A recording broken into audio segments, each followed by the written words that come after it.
Bismillahirrahmanirrahim. Assalamualaikum warahmatullahi wabarakatuh. Salam sejahtera bagi kita semuanya. Om Swastiastu, Namo Buddhaya, salam kebajikan. Yang saya hormati para Menteri Kabinet Indonesia Maju, yang saya hormati Ketua Umum PGRI, Profesor Dr. Unifah Roshidi, beserta seluruh jajaran pengurus PGRI dari seluruh tanah air, yang saya hormati para guru, para dosen, para tenaga kependidikan di seluruh penjuru tanah air yang saya cintai, hadirin dan undangan yang berbahagia. Bismillahirrahmanirrahim. Assalamualaikum warahmatullahi wabarakatuh. Which be open us all Om Swastiastu Namo Buddhaya. Greeting of 15. Whom I respect the Minister of Advanced Indonesian Cabinet, which I respect the General Karim of PGRI, Professor of Doctoral University, along with all PGRI management for all over the country, whom I respect, teacher, lecturer, education staff throughout the country, their audience, and happy invites.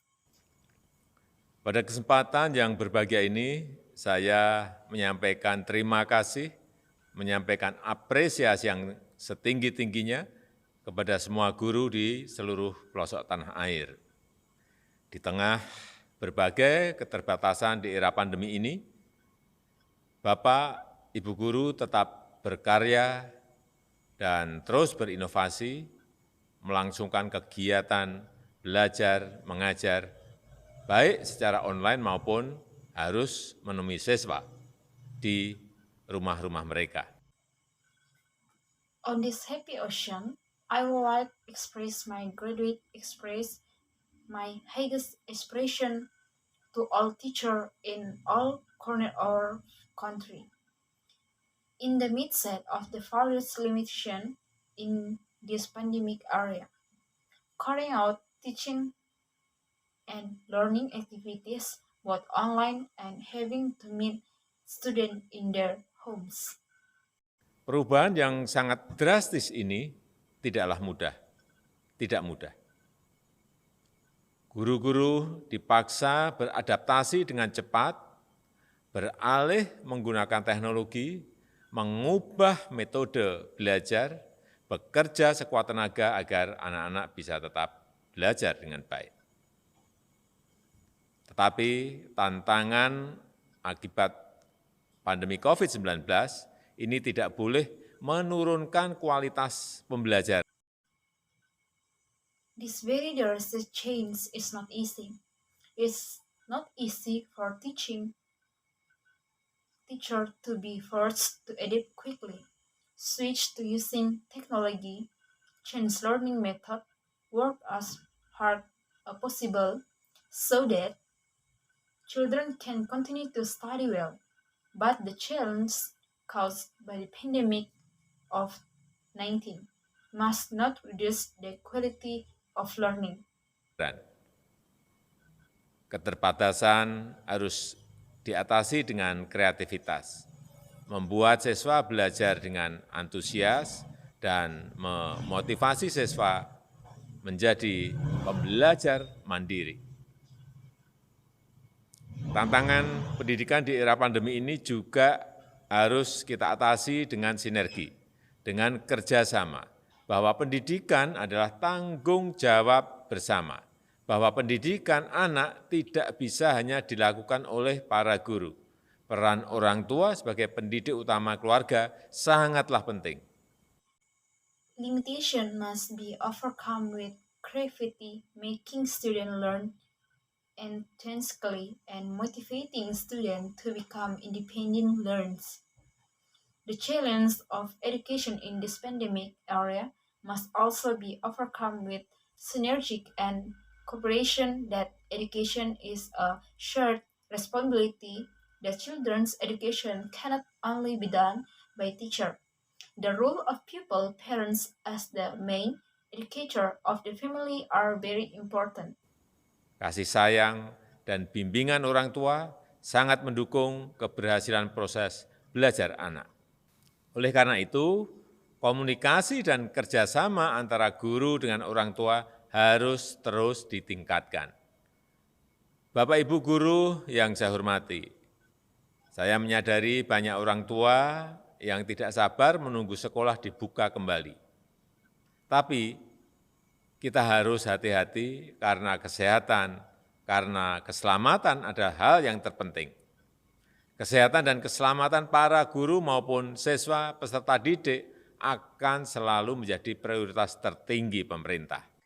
Parental love and guidance are very supportive of the success of the child learning process.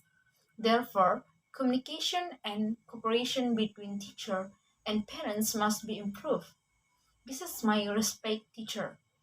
I realize that many parents are impatiently waiting for school to reopen. But we have to be careful because health safety is the most important. The health and safety of teacher and student will always be government's highest priority.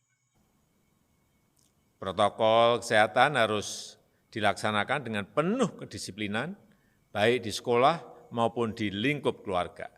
Karena kunci untuk mengendalikan COVID adalah kedisiplinan kita semuanya, agar penularan bisa dibatasi dan anak didik tidak berisiko terpapar COVID-19. Pemerintah menyadari sepenuhnya berbagai kesulitan yang dihadapi para guru di era pandemi. Oleh karena itu, pemerintah telah mengeluarkan berbagai kebijakan untuk mendukung guru, agar tetap bisa menjalankan pendidikan secara baik dan kesejahteraan guru terbantu.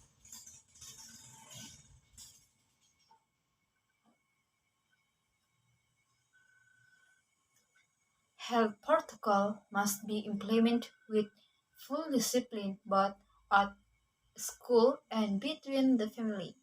Because the key to controlling COVID is all of our discipline so that transmission can be limited and students are not risks of being exposed to COVID-19. The government is fully aware of the various difficulties faced by teachers in the pandemic area. Therefore, the government has issued various policies to support teachers so that they can continue to carry out education properly and the welfare of teacher is held. Saya sebutkan sebagian saja, misalnya penggunaan dana bantuan operasional sekolah, dana BOS untuk pembayaran guru honorer. Tidak lagi dibatasi 50%, tapi bisa lebih dari itu. Pemerintah memberikan bantuan subsidi umum BSU sebesar 1,8 juta rupiah, dibayarkan Rp600.000 per bulan selama 3 bulan kepada sekitar 1,8 juta guru dan tenaga kependidikan honorer. Bantuan paket pulsa internet untuk guru dan berbagai program peningkatan kualitas guru seperti program Guru Belajar, Laman Guru Berbagi, dan seri webinar Guru Belajar. I will mention only a few. For example, the use of the school operational assistance BOS fund for payment of honorary teacher is not longer limited to 15%, but it can be more than that. The government provides BSU general subsidy assistance of 1,8 million rupiah, paid 6,000 rupiah month for 3 months to around 1,8 million honorary teacher and education personnel. Internet credit, packet assistance for teacher, and in various teacher quality improvement programs such as the Teacher Learning Program, the Teacher Sharing Page, and the Teacher Learning Webinar Series. Pada bulan September 2020 kemarin, Saya juga telah menandatangani Peraturan Presiden Nomor 98 Tahun 2020 tentang gaji dan tunjangan P3K, pegawai pemerintah dengan perjanjian kerja. Saya ingin guru-guru kita yang berstatus P3K memiliki gaji dan tunjangan setara dengan PNS yang lainnya. In September 2020 yesterday, I also signed Presidential Regulation Number 98 of 2020 regulating salaries and allowance for government employee PTK with our argument. I want our teacher with first aid status to have salaries and benefits equivalent to other civil servants. Ya. Saya sudah menginstruksikan kementerian, lembaga terkait, dan pemerintah daerah untuk berkoordinasi dan berkolaborasi melakukan rekrutmen seleksi guru ASN dengan status P3K mulai tahun 2021 dengan jumlah yang besar.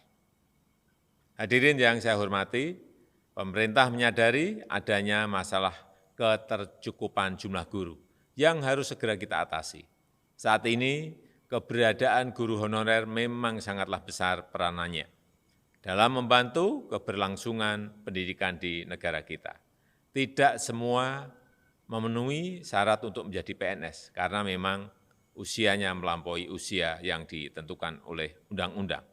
Oleh karena itu, percepatan penambahan guru yang paling utama adalah melalui rekrutmen guru dengan status P3K, yang sama-sama berstatus ASN seperti juga PNS, dengan kesejahteraan dan karirnya seperti PNS. I have instructed the ministers of the relevant institution and local government to coordinate and collaborate on the recruitment of ESN teacher selection with P3K status starting in 2020 in large numbers. Ladies and gentlemen, the government relates that there is a problem with the decrease of number of teachers that we must address immediately. Currently, the existence of honorary teacher has a very large role in helping the continuity of education in our country. Not all of them meet the requirements to become civil servants because their age exceeds the age determined by law. Therefore, the acceleration of the education teacher is the most important through the recruitment of teachers with P3K status who have the same status as ASN, as well as civil servants with welfare and career such as a civil servants. Pada tahun 2021 ini, kita akan melakukan rekrutmen guru ASN dengan status P3K dalam jumlah yang besar. Peraturan Presiden Nomor 98 Tahun 2020 tentang gaji dan tunjangan P3K, bahwa guru yang berstatus P3K akan menerima gaji dan tunjangan setara dengan PNS lainnya. In 2020, we will have recruited the large number of ESN teachers with first aid status. Presidential Regulation Number 98 of 2020, conquering first aid salaries and allowance, the teacher with first aid status will receive salaries and benefit equivalent to other civil servants. Saya berharap hal ini akan berdampak signifikan pada kesejahteraan guru di seluruh tanah air dan meningkatkan kualitas pendidikan kita. Terakhir, saya mengucapkan selamat Hari Guru Nasional dan HUT yang ke-75 PGRI. Terima kasih kepada para guru yang pantang menyerah dan terus berjuang di tengah keterbatasan. Terima kasih telah mendidik generasi bangsa menjadi SDM unggul yang selalu mencintai Indonesia. Wassalamualaikum warahmatullahi wabarakatuh.